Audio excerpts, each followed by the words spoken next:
to where you're.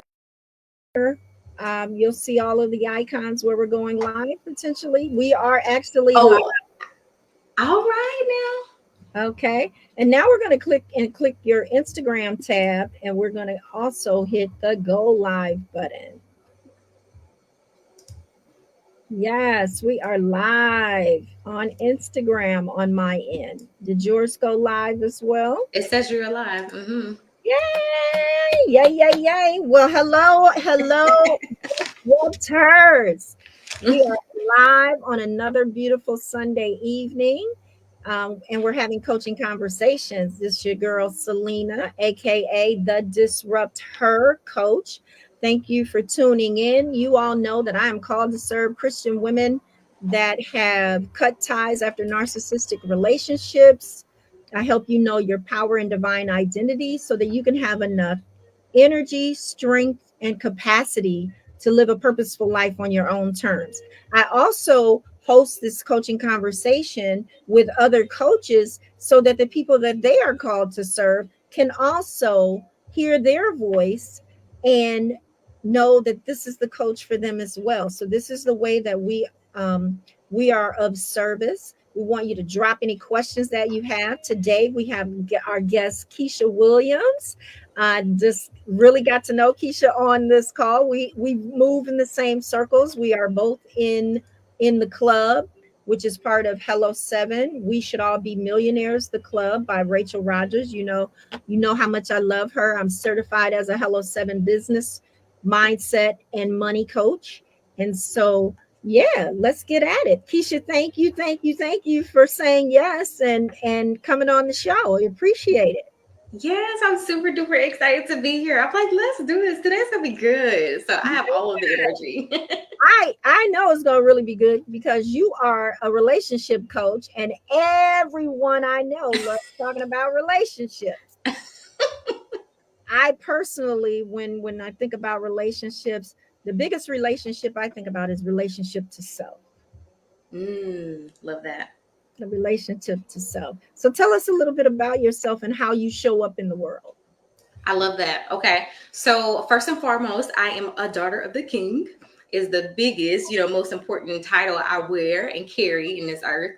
I am a marriage therapist and a relationship coach. I'm a wife of almost 13 years, child. What? You look old enough. What you talking about?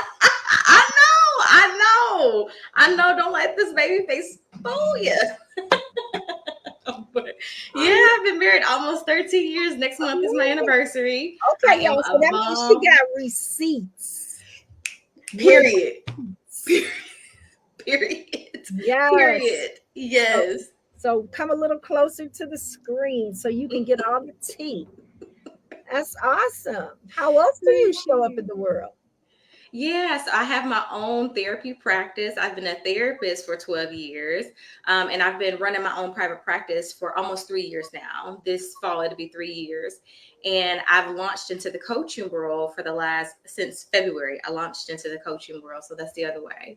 And I was saying that I'm also a mom, which is also a significant title for me. I take that role very serious. It's one of the hardest jobs I've ever been blessed to step into. I can relate. I feel like children are the best and the worst thing that ever happened to you. Yeah, I feel that. After mommy for a few years, I'm like, it's hard. Yes, it's a lot. It's a lot because it's like that unconditional love. I feel like they can warm your heart and break it at the same time. Yeah. Multiple times, again and again, like in the same day. Oh, feel that. Yes, ma'am. Yes, ma'am. So why did you lean into the coaching space after having your own practice of 12 years? Oh, the practice, I've been a therapist for 12 years, but I've been in my own practice for 3. It'll be 3 in October. So honestly, listen, in this season, God has been pulling on me like never before, like to the point where I'm like, Lord, I don't know if I could do it, So that was the first like inkling of me like going into coaching. I really like, so serving couples is like literally my calling, y'all. Like that is what I'm supposed to do in this earth. And that's why I've had to like really hone in on kingdom couples, because Yeah. God ain't playing with me. I used to see like a whole bunch of other people in my practice and was good at seeing and serving those people, but God was like, not for you. So Okay. me jumping into the coaching world is honestly about reaching more couples, because when you're a therapist, you can only see those people where you're licensed in the state that you're licensed I in. was going to So ask I'm you. only so I'm licensed in Texas and Washington State, and I Okay. also am allowed to practice in the state of Florida. So those are the only, like, only if you live there, right? Even Okay. if you traveling away, I can't see you Right. technically. So yeah, being in the coaching space allows me to meet you wherever you are I in the love world. that. Okay, and so in that regard, then, but they get coaching. So my understanding, the difference between therapy and coaching is therapy, you're doing the look back, you're helping them deal with their Yes. past, and then coaching is you're helping them to move forward. I in my practice, I will not work with a client on the empowerment side that does Mhm. not have a therapist if they're not willing to be in therapy. Oh, love that. Okay. That's Now, good my stuff. business clients, I've already determined that they're healed and well enough, then we can do business. But if you're not, then I'm going to recommend you be on the empowerment side, and I'm highly going to suggest you secure a therapist. And Wow. I only had one person I feel like that just wasn't ready, and so they weren't my client. If Yeah, wow. yeah, yeah. I So love that. that's so good though that you took the shackles off so that you can meet the need and answer the call that the Lord had for you in this season. How has it been so far for you? It's been a journey. It's been a journey. It's been a journey. Just because it's almost like drinking from that the fire exchanger, if not fire exchanger, like the water hose, right? Like it's just like a floodgate of like so much. So I'm just trying to do my best to steward what God is like telling me to focus on, because there's so much. And really in this season, I would say the biggest thing that I'm doing and how I'm showing up is as a learner. So I'm really just kind of walking in like, okay, like, God, where am I supposed to, what table am I supposed to eat at, to like absorb, to fully step into what you want me to be doing, right? Because it's not really about me and what I think I'm so good and so smart with. It's really about like, okay, what needs to flow out of me from you. So I'm really just kind of living in this like student space. Okay, so let's break that down in plain English for the people on the that will tune in and hear this. What does that really look like in practicality? Because what that sounds like to me, after being on this earth for a long time, it sounds like you're still getting education around coaching as a Sure. practice versus. Sure. So have you had some clients in the coaching space yet, or Yeah. Yes, okay, I have. good. Yes, I have. Okay, So it's not so much of learning how to do the role of a coach, right? Or the role of a therapist. That's not necessarily the thing, but it's really, what does God need to give these people, right? got you. So yeah, so I'll just tell you this. Right now, I'm currently a PhD student, which is a lot. Lord Jesus, is a lot, right? But God called me back into school after I ain't been in school for over a decade. And I was like, Jesus, I don't know how to do school no more. I got 3 degrees. I thought I was done. So You yeah, so I'm literally a student in this season. yes, And got it. also also like God is pulling me up into some leadership roles with some specific ministry training, I right? love Because that. like that's what I mean by like what does he need to get to me? It's not just showing up with all of my book smarts. It's not just showing up with all of my life experience. It's not even just showing up with all of my therapy experience, but really slowing down to be a vessel for the kingdom, like walking out a kingdom purpose. So that's what I mean, like being in a student role. God is like, no, there's so much more about my kingdom you need to understand. And there's so much more that I'm doing right now in this moment in the earth that you have to be tapped into continually in order to get it to the people. So I'm like, okay, love that. I'll go. willingly. Yeah. And that makes the difference, right? So to clear that up, so that you're walking the walk, not only talking the talk. It's what I hear now. I love that. Lord. I love that for you. So let's just jump right in. In most marriages, what is the biggest communication challenge? You know what? So I would say it really comes down to people not knowing how to effectively communicate what they need. They struggle with falling into, like, if I have a complaint, right, that I want to say to my husband, what happens is that people either fall into criticizing their partner or comparing them against what they do, right? Like, you just not doing X, Y, and Z. And it puts you into this attack defense cycle, which is so unhealthy for your union. So I would say the number one struggle is that people don't know how to just say what they really need. They don't know how, like, what words do I use to effectively say that? Now, people will probably argue like, no, Keisha, I'm telling them all day long, like, this is what I need, this is what I need. But it's usually coming out as what you're not doing. Exactly. Who can hear that? Who can hear that? Nobody wants to hear that, because now I'm going to be, what you ain't doing. You know what I mean? So That's what I would say is the biggest problem, is knowing how to communicate what you need in an effective, healthy way. So what's one healthy, effective communication tip you could share? Love that question. So I want people to really fall back into knowing how to talk about yourself more instead of pointing your finger at what your partner is not doing, right? So one of the, like, formulas, if you will, that I teach my couples is I feel blank. It's going to sound real clinical. I feel blank, and say a feeling word. When I teach people this, I'm telling you, Salita, what they always do is say, well, I feel like you just, did I say I feel like? No. Not to you. Okay. But that's how they try to sneak back into it. So I feel, say a feelings word. Right? Are you feeling hurt? Are you feeling disappointed? Are you feeling angry? Are you feeling sad? I feel blank about what? What's the situation? Now, this is where you name a specific behavior or like an environmental thing that's bothering you instead of describing your partner. And then you say, what do you need? And people will default in saying, I need you to stop doing it. That's not a real need. That's not a real need. What do you need? Do you need more love? Do you need more positive words? Do you need more physical touch? Do you need more nurturing? What do you need, right? And I really challenge my couples to drop down into your heart. Don't be in your head so much like, it just needs to look like this. No, but what fills your cup, though? That's how you can really tap in. So yeah, I feel about what I need. And do they struggle with just using the word need or help? Like, is there a common word? Because I see it in coaching, and I'm curious.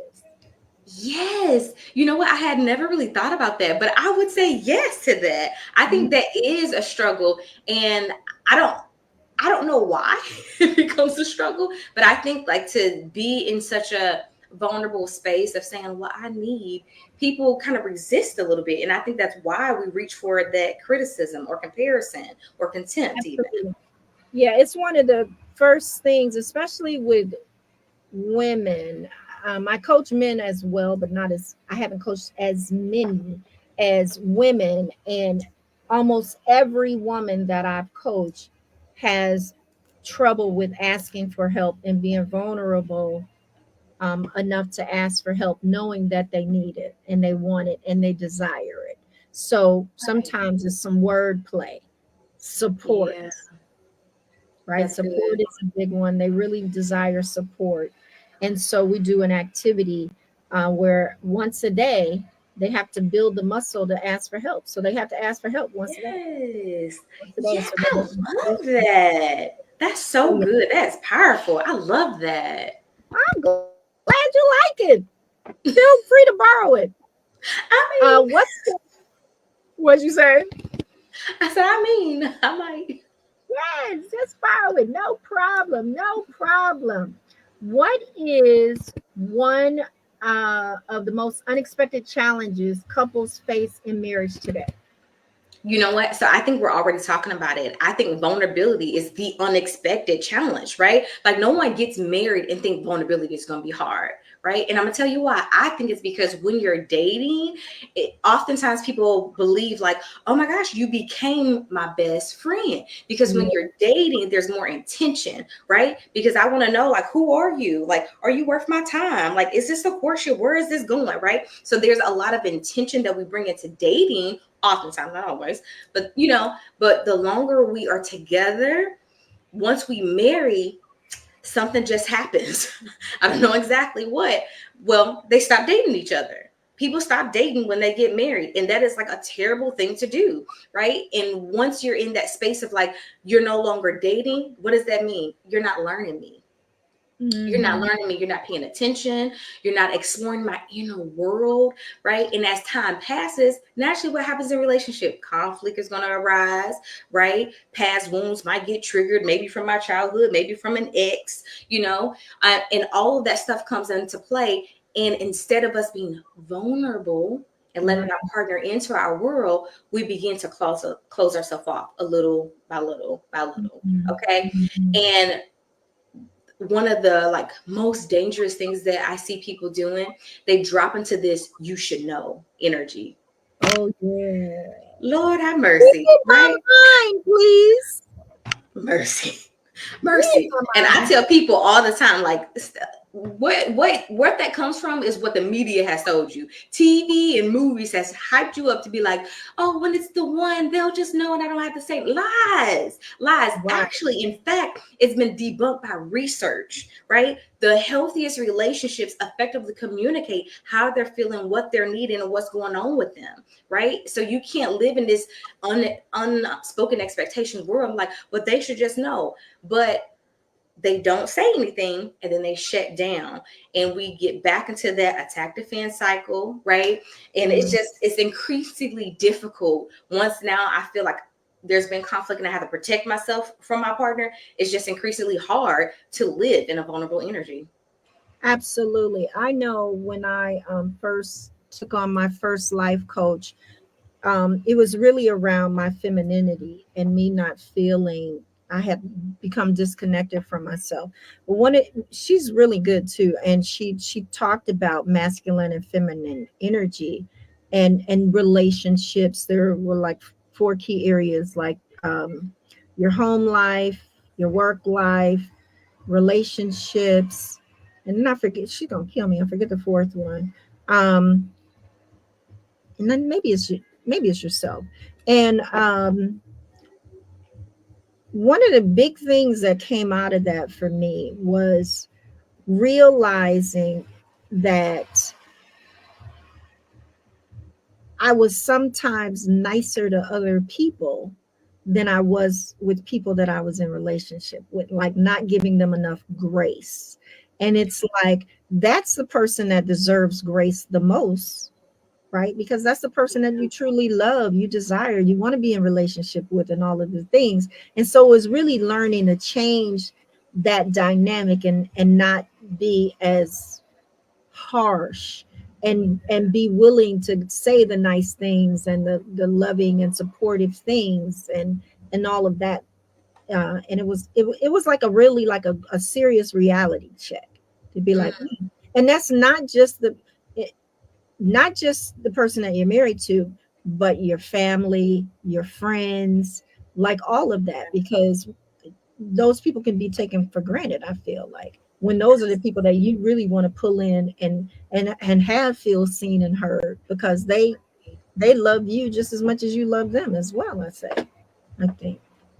Have yes, you I have you agree. experienced that?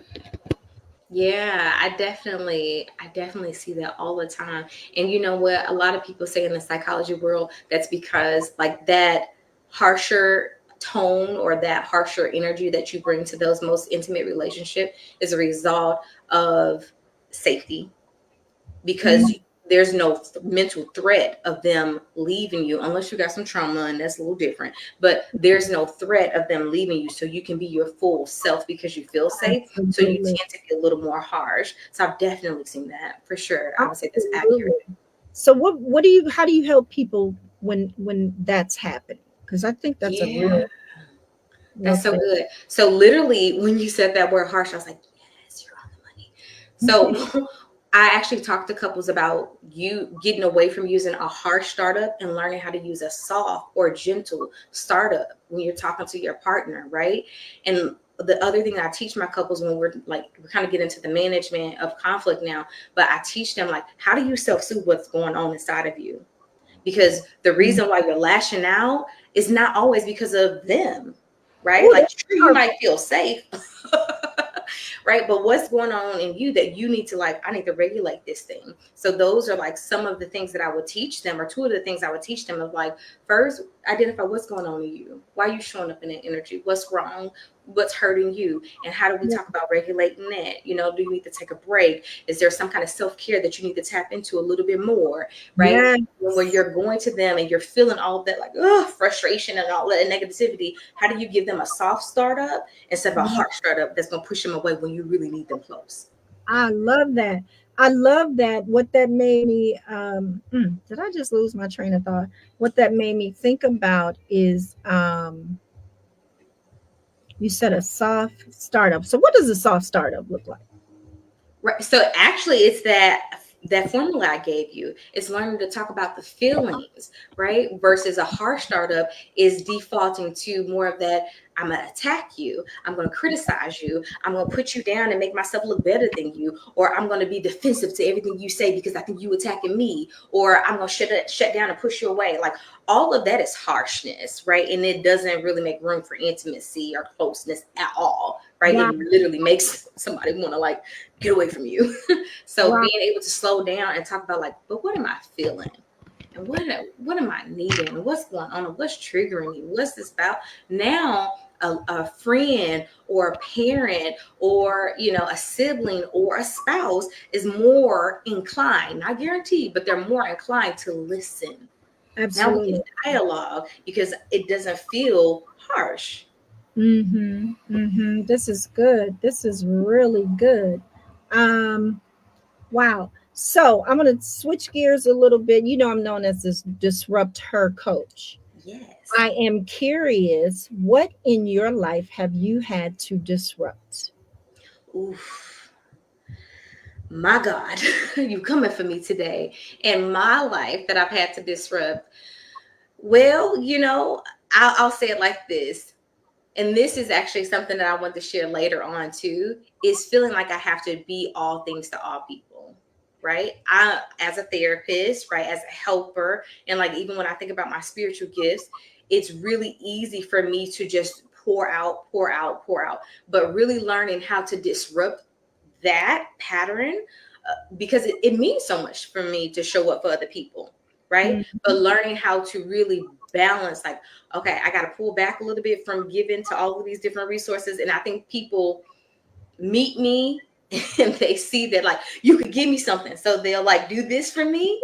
But Yes. learning how to disrupt, like, okay, I can't keep pouring out. I have to go in and get poured into some more. So I've gone and honestly, it was like when I was in college, I went through this beautiful college was so amazing for me. I went through this beautiful season of really just getting poured into, being Yeah. discipled, just like really growing my personal relationship with Christ. I Right. grew up in the church, but really growing in my own identity and relationship with him was so different in that college phase. And what I learned at that season is like how to walk under counsel with someone, how to walk with accountability of other believers. And then like after getting married, I think I lost some of that. I Yeah. lost some of that. And then it just became like this, like, oh, another pour, another pour. And there was no rhythm of getting poured into. So I've had to disrupt that of like, nah, girl, you ain't meant to just be like out here in the world pouring everything out. You need to remember what you learned in college. You need someone pouring into you. And yes, like going to church is one way to get a pour, right? But like, who are you doing life with that's pouring into you? And I think I got really comfortable that like all of my best friends, let me just say, they know who they are and they dope. All of my girls, they dope. Do you hear me? They're all strong, Wow. fierce. I They love dope. I'm just like, yeah, got a real ones.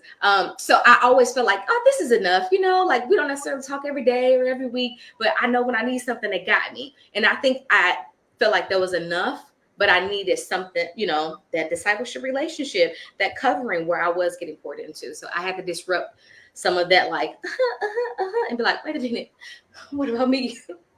Absolutely, absolutely. And I think that's huge for women when they're able to get to the point where they start recognizing that you do need to be poured into. And I feel like that's how I became disconnected from myself. Definitely people pleaser, overgiver, codependent, like all of the names and the things, and realizing how did I get here in that regard. So kudos to you and knowing that. And the thing that came back to me, you brought up self-soothing Mm-hmm.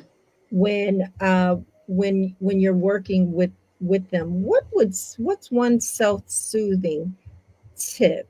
Because I think that's so important to know how to give yourself what you need.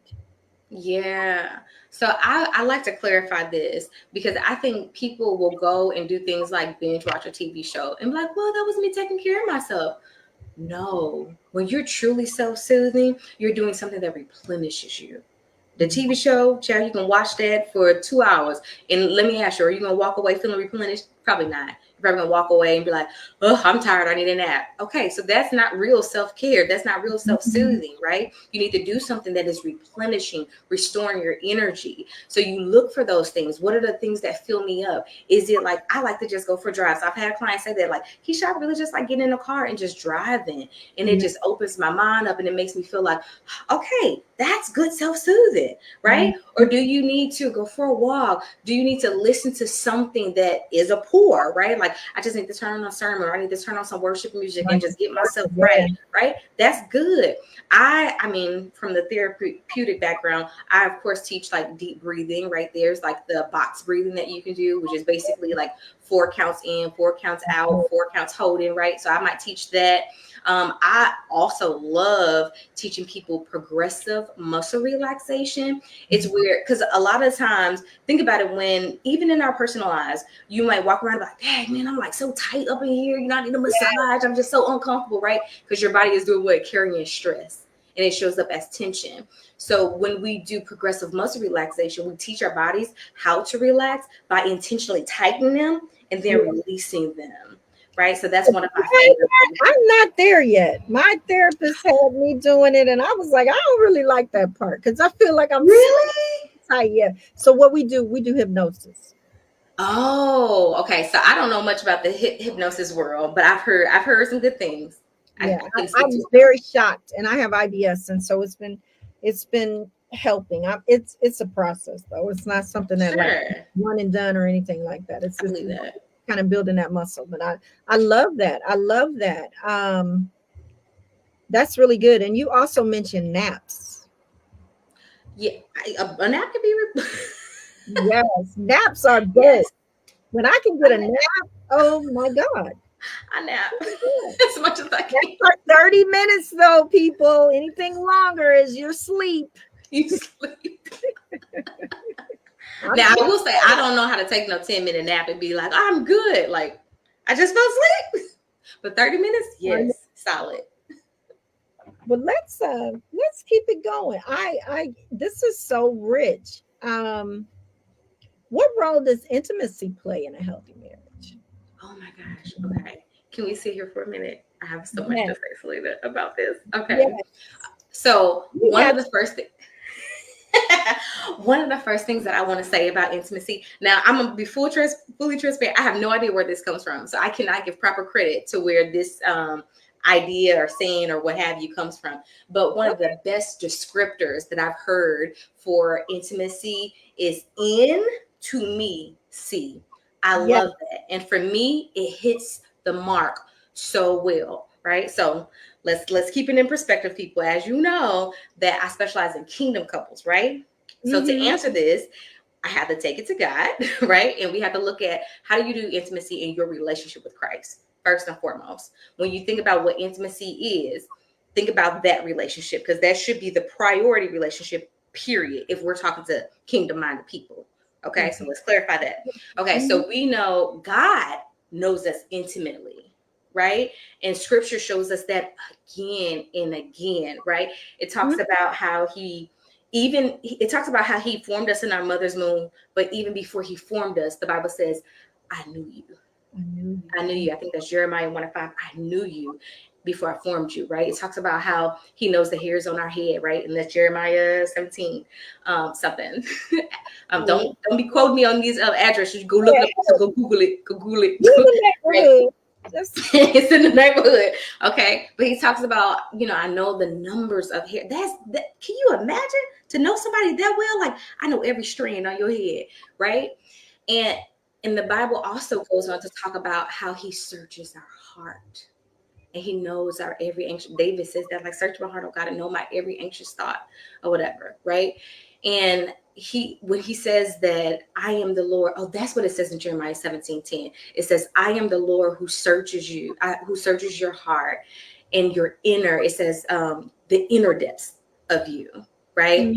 So we know that, like, okay, our Heavenly Father, he knows, like, that's what it means to be intimate with someone, to really know the inner parts of them. But what we have to remember as Christians is that we also have a responsibility to know him. So how do you do that? If I'm going to have intimacy in my relationship with Christ, I already know, like, it's a given, he knows me, but now I have to return that because it's mutual, right? And what happened when Jesus came, he helped move us from religion to relationship. So now I have a responsibility of, like, I need to know you. So when you read the word, and you don't just read it, you study it, you spend time, like, pouring over that thing, like, oh, let me look that up. What does that mean? To really understand. I remember back in college, somebody had told me, like, to really know the character of God, read the Old Testament, right? And then to really learn how you're supposed to show up in this thing, read the New Testament, right? And that's where we see the example of Jesus. So what do we see Jesus doing? We see him stealing away. All right, I'm about to peace out, everybody. I'm going to go pray. I'm going to go this down. I'll be back, right? So you have to spend quality time with the Father, right? And then, of course, praying and things in that way. So our responsibility comes in, like, modeling his character, right? You know him, and then you model him. Now, let's apply that degree of intimacy to marriage, okay? When we marry, there is an experience of oneness that we are required to have, right? And that is to deeply know them and the inner them. Right? So when I say the inner them, I'm talking about their hopes, their fears, their dreams, their aspirations, what's exciting them, what motivates them, what moves them, what scares them, right? And you name it. So you spend time learning. And this is why we have to date, even when we get married. I just want to say, this happening before marriage or after marriage? You have to do this after marriage continually. Actually, in my world, we call it update your love maps. Your love map is the map to their inner world. How do they think? What's their heart? What's, what? I did notice that you was being a little short. I figured that something was probably going on at work because you came home and your energy was just off, babe. But I have to study you just like I studied my father. You see what I'm saying? So, hold on. So the other thing that's important, not only are you learning them, you have to be willing to offer self-disclosure. This is that vulnerable space, okay? Like, I have to allow you to see into me, right? I have to, like, welcome that energy. And actually, self-disclosure is one of the best predictor of the health of your intimacy in your relationship. How well do you self-disclose? If you don't self-disclose very well, you're probably not that intimate with your partner. Point blank, period. Okay? Yeah. Come to you for that when they recognize that they're not able to do that? No, I don't think people recognize it. That's why I said this is the unknown thing. People don't recognize it until they get into session with me, because people don't think about it. How many times do you hear people saying, like, oh, my spouse is my best friend. Oh yeah, we friends. But so they think that it's fine. But then when they get with me and I'm like, okay, did you say that was really going on? That you got triggered in that way? Or that was, well, no. Why? Well, they should know. Oh, no, they don't. If you're not sharing, how they know? Yes. The mind reading definitely does not work. It does not work. So Um, the more you know about how your partner feels emotionally, this is why I'm saying use feeling words, my people, not I feel like, and give a scenario. Use feeling words. The more they know about how you feel emotionally, the more connected they are to you, right? And when I feel more connected to you, guess what? I'm more likely able to do. I'm more likely able to be there for you. And isn't that what you want when you're being intimate with me? You want me to be there, to show up, to care, to see, to hold, to respond, right? yes. That's one layer of intimacy. Okay. Mhm. I said we're gonna see it for a minute, so let me take you another step. Yes, ma'am. So now let's look at Genesis 2:24, right? When the Bible says, it's the first time it's repeated in the New Testament, but the Bible says, for this reason, a man shall leave his mother and father and join with his wife, and the two become one flesh, right? Now let's Mhm. break that down. What that says to me is that there's three layers or three components. I won't say levels, but there's three components of oneness in a marriage or of intimacy. First Mhm. things first, you got to leave. You got to leave and you got to cleave, right? You're no longer under your parents' authority. You're no longer under your parents' covering. You have to leave in order to get intimate and have oneness with me. Okay.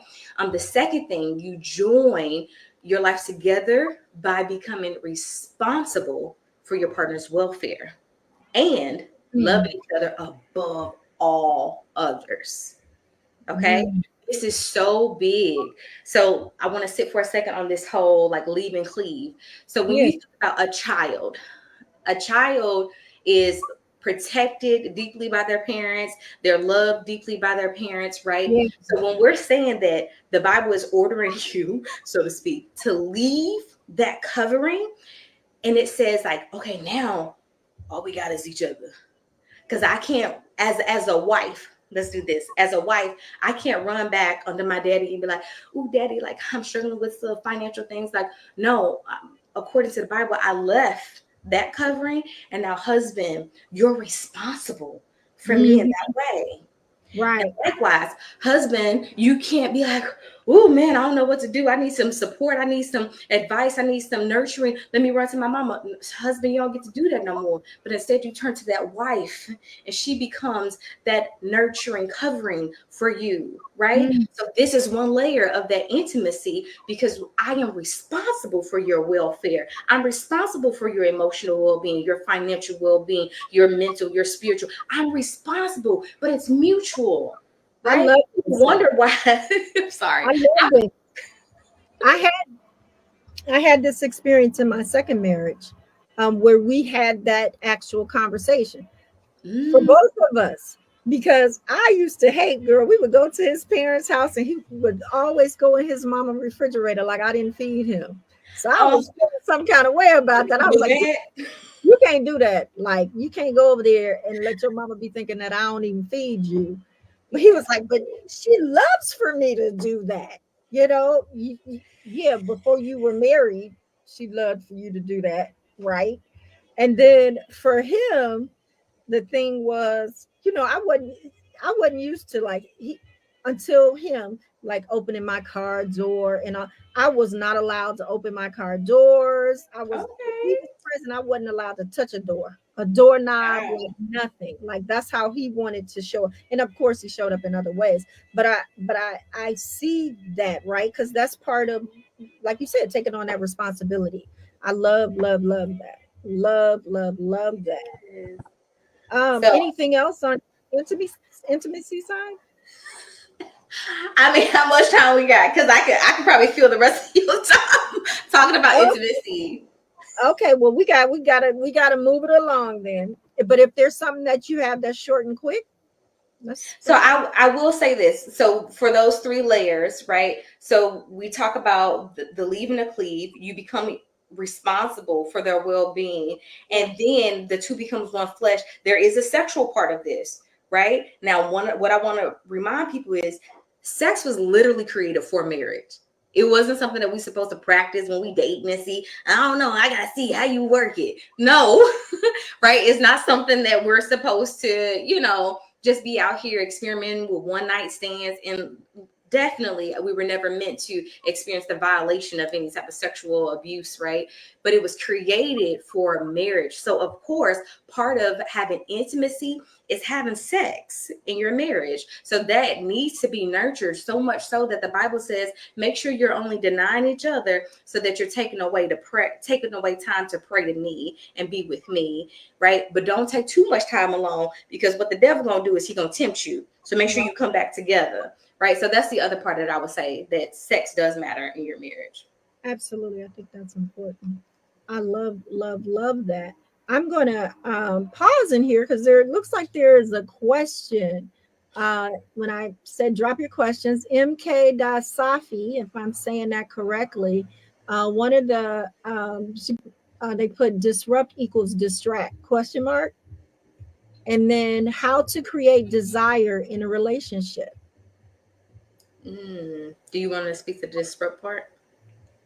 Yes, whatever you have, we take it all. We turn down nothing but our. This is on the Instagram side. Disruption equals distraction? Question mark. I'm curious if like what ties that means for you, because I wouldn't say necessarily, right? It doesn't necessarily mean a distraction, right? But it's interrupting a pattern, right? You've identified that a pattern is no longer healthy, which is kind of what I was speaking to earlier, and it's saying that I need to go on to a new course. So that's what I think about when I think disrupt. Like, all right, stop that, reevaluate, and then figure out what path I need to move on to now. So I wouldn't necessarily say distraction. Got you. MK Safi, if I'm saying that correctly. If we didn't catch that properly, please let us know, clarify it for us. And then the next question is how to create desire in relationship. That's good. Okay, so I'm gonna say this again later, but go and read, if you a Christian godly couple that's married, go and read the Song of Solomon, child, because okay, people be sleeping on it. Like, you want to read some poetic love notes, go read the Song of Solomon, right? So I would say stop guessing. First off, don't be out here pulling out all the tricks like, I'm gonna just do such that someone so said. No, go and have an intimate conversation. Go and Absolutely. see, like, what is your partner actually seeking? What does your partner need? Right? And then lean into that. Right? Do you need more gentle touch? Do you need more positive energy, more peace in the home? Right? Okay, well, maybe your intimacy track starts with like, okay, let's pray together, because we be bringing all our negative energy from work, and I'm frustrated with the baby doing X, Y, and Z. So let's stop and let's slow down and let's connect spiritually in an intimate way. And then now let me turn to you. I'm like, how you doing? How you feeling though? Right? And then from there, like, what would you like? Right? You want to get down? I know that's right. Talk to me nice and touch me nice. Okay. Hello, somebody. That's just, I mean, we grown folks around here. This is a grown folks conversation. All of them usually are. So that's good. That's good. They also wrote, so true, but following my heart makes me do a lot of things I can't focus. And then she has a lot of smiley faces after that. And yeah. Any, Okay. any thoughts around that? Following your heart. Say it again. Following your heart makes you They wrote, distracted. they wrote first it was how to create desire in relationship. And what this must have been something we said. So true, but following my heart makes me do a lot of things I can't focus. Okay. It sounds like you need to figure out like what you need to be picking up and versus what you need to be putting down. One of the things about following our heart, we have to remember that the heart is deceptive, right? So your heart can have you out here on some bunk missions. You know what I mean? Like, if you were a kingdom-minded person, I would say be more concerned with following the spirit than your heart, right? So see how that will work for you is my best advice. Okay, I see. They're saying if the answer is yes, I got you. They mentioned that they're single. Okay, so they're still single. Any thoughts? I'm not following the context. Are you talking about like dating, like following your heart, dating some people, leaving you? I need more context. I'm not sure We like how have to a little answer bit that. more context on that. If you got some more to, thanks Yeah. for sharing. I think they're good. They said thanks for sharing. Okay. Okay, well, we tried. All right, all right, all right. So I still got questions.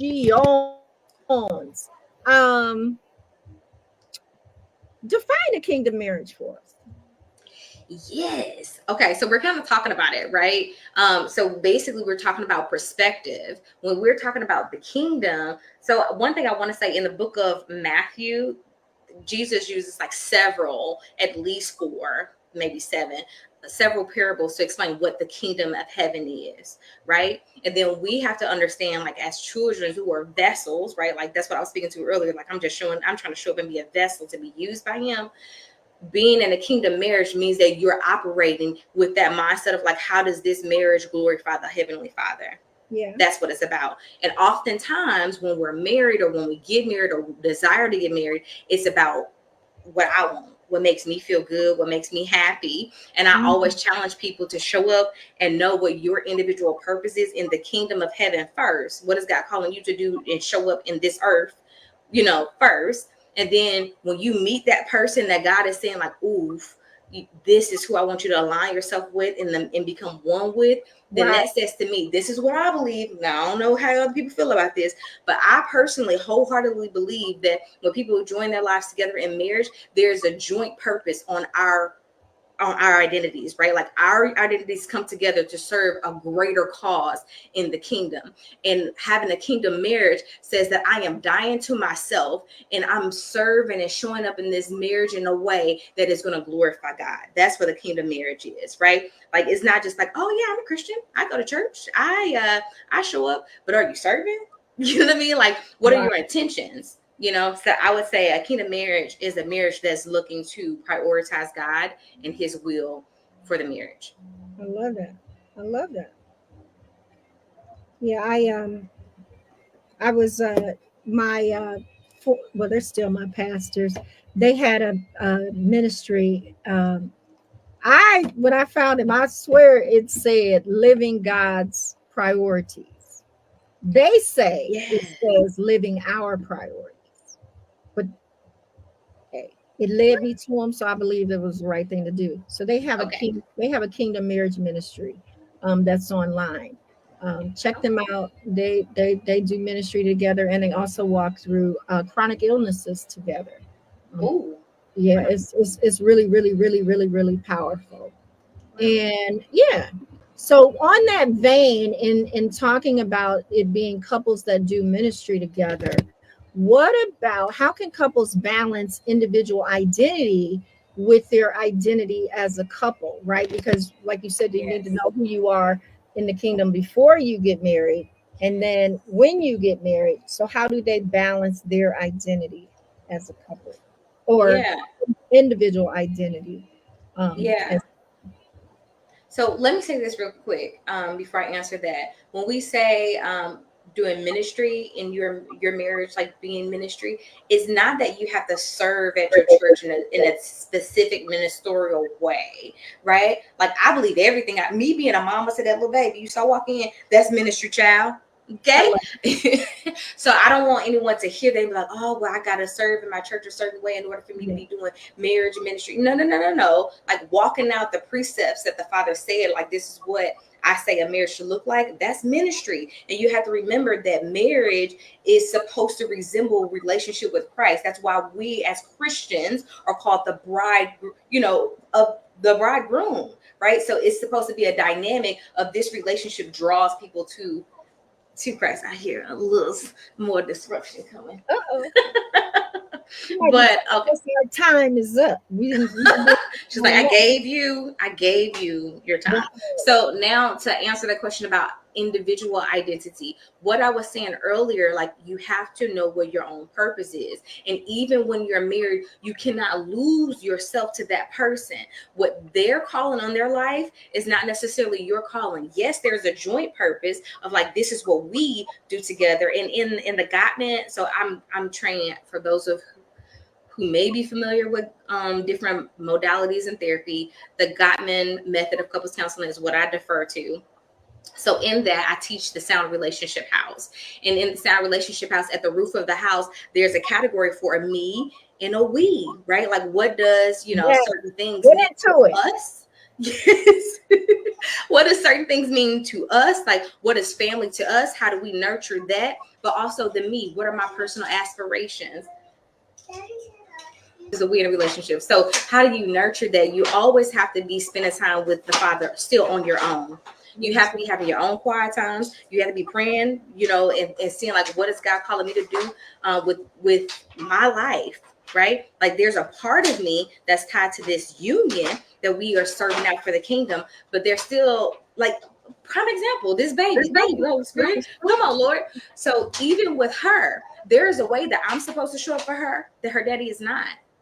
There's a different identity and a role for a mother to give to that baby that daddy can't give you, right? So there's still a me in this thing, right? So that's what I would say. Get back to your individual purpose and spend time with the Father in order to nurture that. I have an example. I don't know fully an example, but in my third marriage, um, we had a mission together, and that was a business that we were doing. And then there was a point when, after we got divorced, and I was like, Lord, I still have this desire. I still see myself as an entrepreneur. I thought I was supposed to be doing that to help him and all of these things, right? And the Spirit said to me, if it had been for him, I would have given it to him. It was for you. Girl, That's good. knocked me over with a feather, because that was partly why I married him, right? Because I was believing that I was supposed to be a compliment in helping him bring this business to life. And then I learned that it was for me the whole time. Ooh, I was like, oh I my mean, God. come Yeah. on, tap into your purpose. That's good. That's real good. Yes. And through all of that, my calling of coaching came to light. I had been doing it for 30 years for free. And then it's like, oh, what? Okay. Okay. But I recognized that I had been walking through life with foggy lenses for a long time, because my Sure. second husband died, and I had been grieving that entire time also. So this space brought me to a point of clarity, That's beautiful. and really knowing who I am, my power and my divine identity. So I'm grateful for this, the space and the disruption. All right, we're going to switch gears a little bit and then bring it on home. I want to talk a little bit, a few personal questions, if you don't mind. Okay. Let's see, what's the meat in here? Would you rather have a daily check-in with your spouse or a weekly dedicated date night, and why? Okay, so I hopefully this doesn't disappoint, because I'm gonna break the rules and I'm gonna say both. And you know why? Because I know that both are important and necessary. Period. So it's not a one or the other that I would recommend people go out and pursue. In my personal life, I want to be checking in every single day. Ask me how I'm doing, how I'm feeling, where am I emotionally, right? Period. And I'm gonna do the same for you, right? I'm gonna be saying like, what happened at work, baby? Who did it? You know what I'm saying? So that I know how to show up for you and in what energy. It's also a beautiful way to check in. People say like, oh, marriage is either 50-50 is one argument that people make, or they would say marriage is 100-100. I'm gonna say, listen, some days I might have the 80% that I'm like, I got us, babe. You at 20, I got the 80 to make it up, right? But how I'm gonna know that if I don't check it every day with you? Hello. Instead, I'm walking around disappointed, like, you know what I'm saying? I'm giving 80, he just ain't here. Maybe you had something that really took you down, and I need to investigate and find out. So a daily check-in is necessary and required.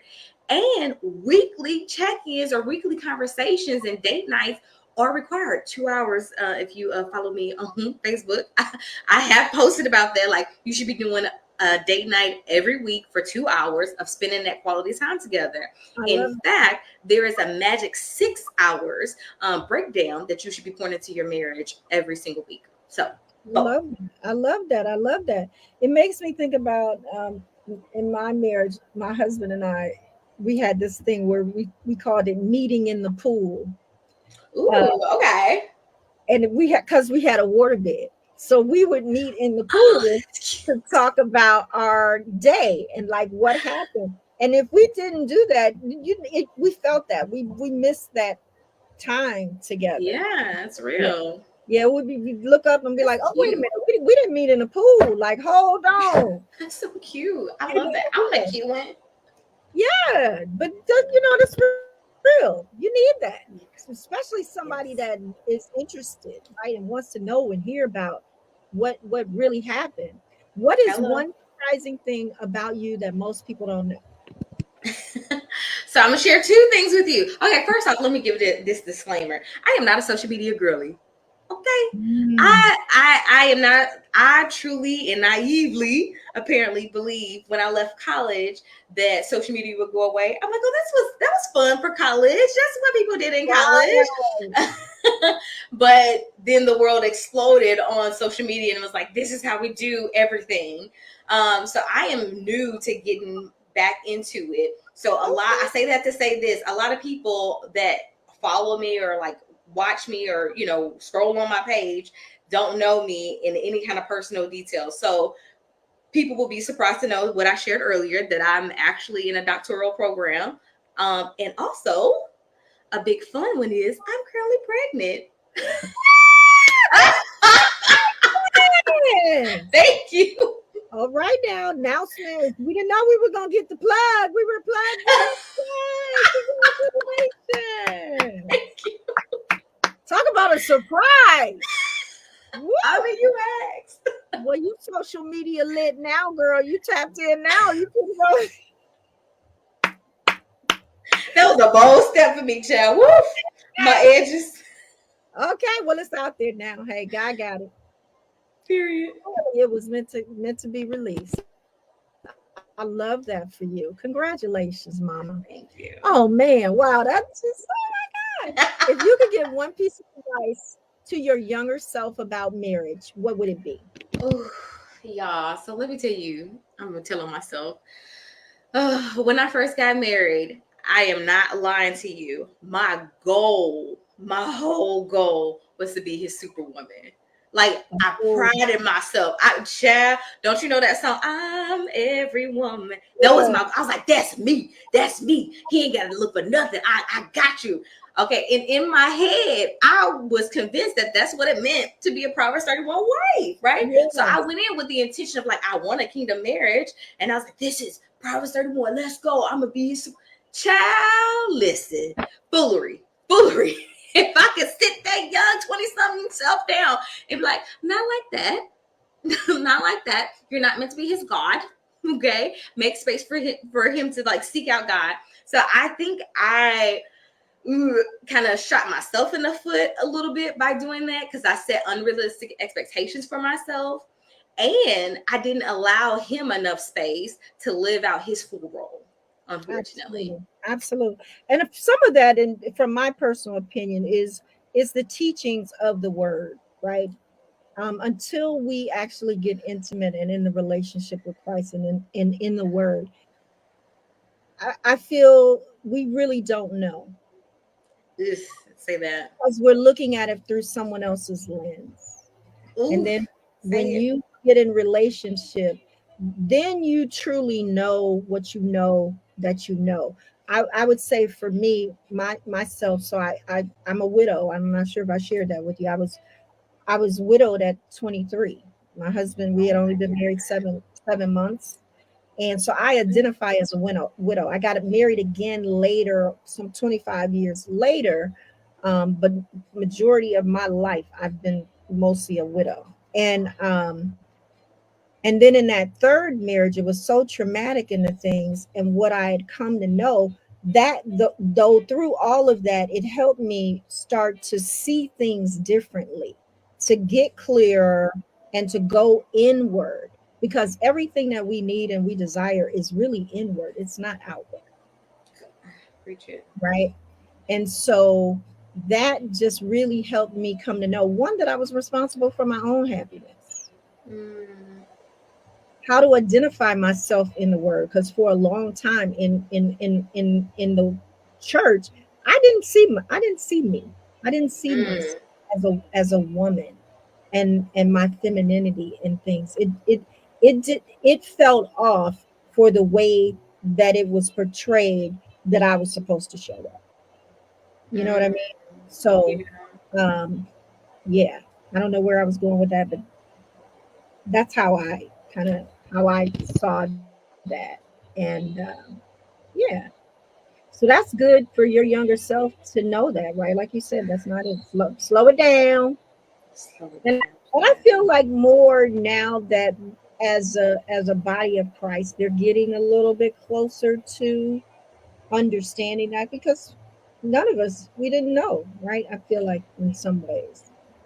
Um, would you share a favorite book, podcast, or resource that has significantly impacted your life? Yeah. So I'm gonna let me go back to what I said earlier. I'm always gonna come back to the Bible, yeah. Okay. And I really want to encourage, like, if you are married, please, if you have not, go read Song of Solomon. It's a little Yes. slither of a book. Okay. But it was literally written for married couples to demonstrate like what it looked like to like have this bridegroom relationship. So I would say go read that to understand like intimacy in marriage the way God portrays it, the way God designed it, rather. Let me say it that way. So, and then practically, one of the books that I kind of reached for in my journey personally was a book called Love and Respect, and it's by Emerson Eggerichs. I think is how you say his last name. Hmm. Emerson Eggerichs. I think that's it breaks down to say the love she deeply desires and the respect he requires, or something like that. But it's called Love and Respect. I'm also going to throw out there, because I'm Gottman trained, The Seven Principles of Making Marriage Work by Dr. John Gottman. The Seven Principles of Making Marriage Work. And a podcast that I personally enjoy listening to is actually Doing Life with Ken and Tabatha. They're a really cute couple. They've been together, I think, 25 years. He's a pastor and she's a powerful minister as well. And they have a lot to share. So I'm enjoying listening to them. I love that. And you said it's Ken and Tabitha? Ken and Tabitha. I love that. Okay. I love it when we get new gems to check out. And that's the podcast. hmm Awesome. I love that. The seven principles of making Marriage work. work. Love, love, love that. And Dr. John, Gottman, Gottman. Got. Like got milk. Gottman. got it. Got it. Okay. And as you all know, we dropped the links, the names and information in the caption of this video. Fantastic. Fantastic. Let me see. I don't know if I asked this question. I normally try to ask it in the beginning, but let me ask it again just in Sure. case if I haven't. What inspired you to become a marriage relationship coach, and what has your journey been like so far? Mm. That's a great question. So it's been a long journey. I'll say. So I mentioned before that I'm a therapist by trade, right? Like that's what I'm clinically trained in, to be a therapist. And I actually had no desire going into my therapy, experience to work with adults at all. Oh, But in working with kids, I started to do like wraparound therapy is what they called it. And I would work with the whole family dynamic. And I mhm. discovered, because God was his son was in me, I discovered that I was really good at working with the parents. Like when I would pull them away and like teach them things to help their children, stuff started coming up between them. And I was just really good at like kind of doing this, like, support of like both of them being heard. And then of course I had my own marital trials. Child, I've been married for a long time. So I had my own. So in my journey of like learning myself and like, okay, is it good to be his superwoman? Like, what does this mean? I struggled with idolizing my husband for a season in my life, for a long time. If I'm being honest, for a long season in my life, I struggled like giving him more priority than God, if I'm being real. Yeah. But like a blend of all of those things, I went and did some training. I got the Gottman training, and I was like blown away. I hope this does not sound super braggadocious, but I was blown away that a lot of things that I was just applying biblically based to like helping these people, there was research to support it. I was like, what? I do that. I do that. I do that. I was like, no wonder why I was good. you know, so I got trained in Gottman, and that kind of launched me into like, okay, this is a specialty area I need to tap into. And then Absolutely. over the years, God has just been kind of pulling that out more and more. And it's beautiful to see in you, that beautiful, the light in you and your beauty and how you show up in this space.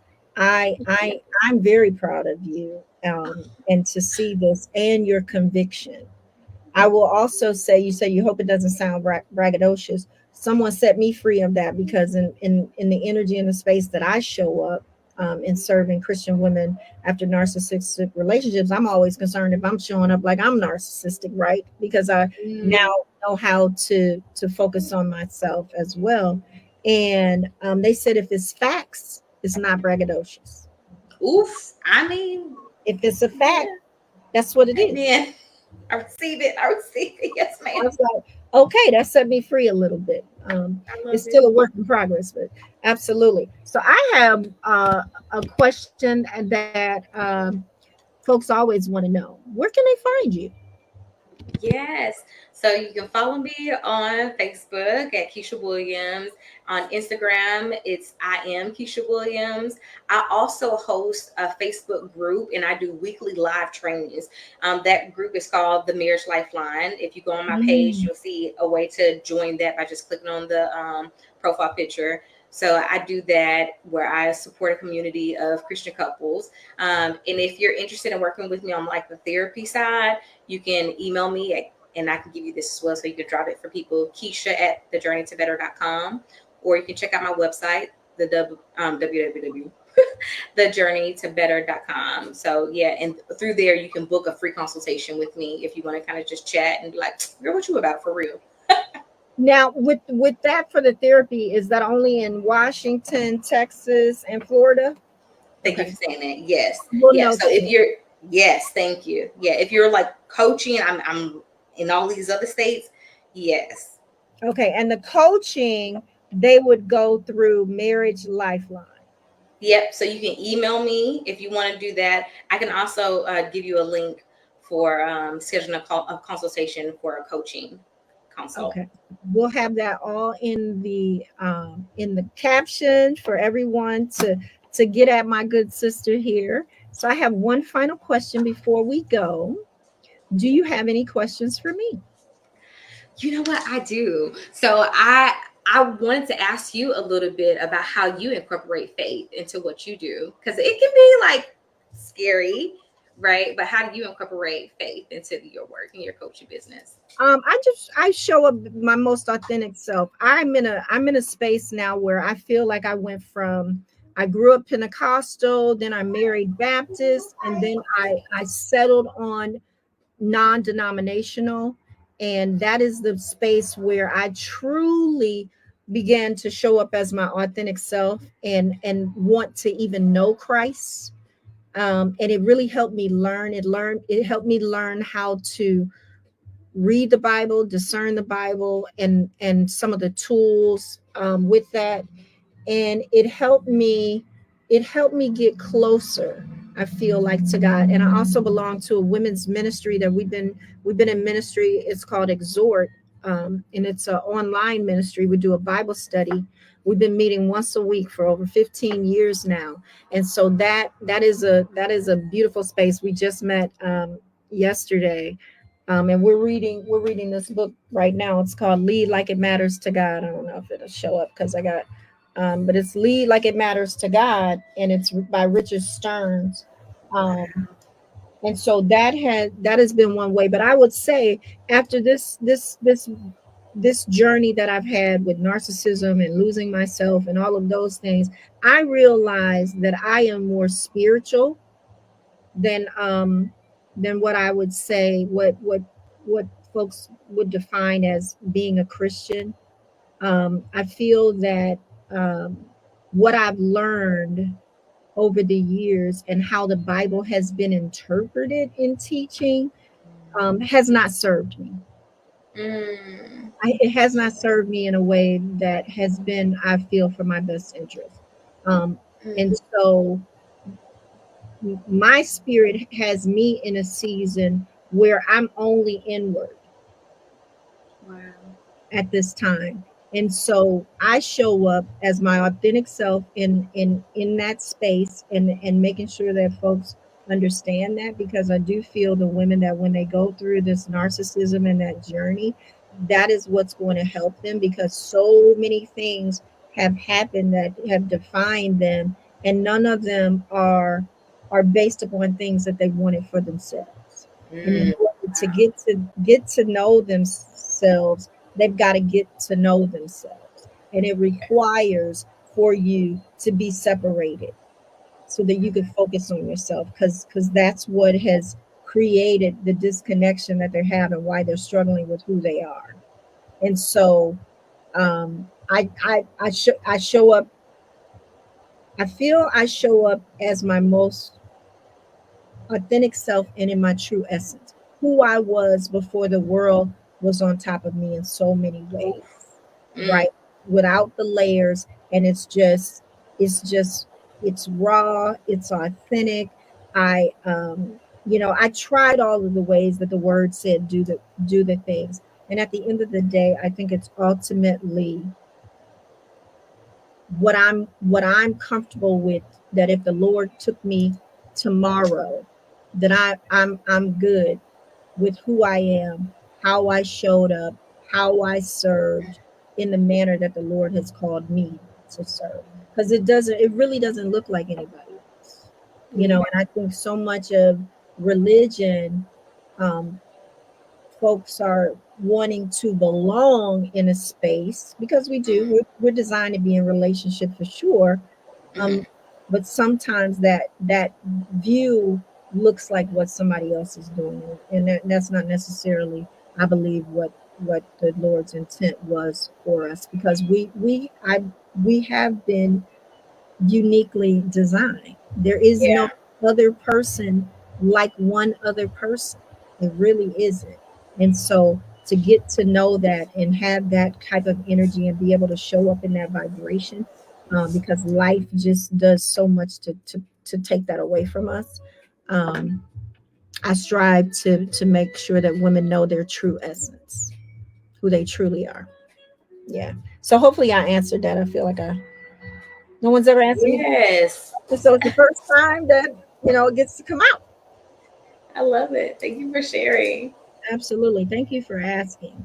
Well, that is our time. We appreciate you. I know we went a little long. We didn't start exactly on time. And sometimes because it's live, you just never know how it's going to go. We had some beautiful divine revelations happen here. Mhm. Congratulations to you and your husband, Keisha, on Thank you. blessing that is on the way. So wow, I am honored that you would say that on here. So I love and appreciate that.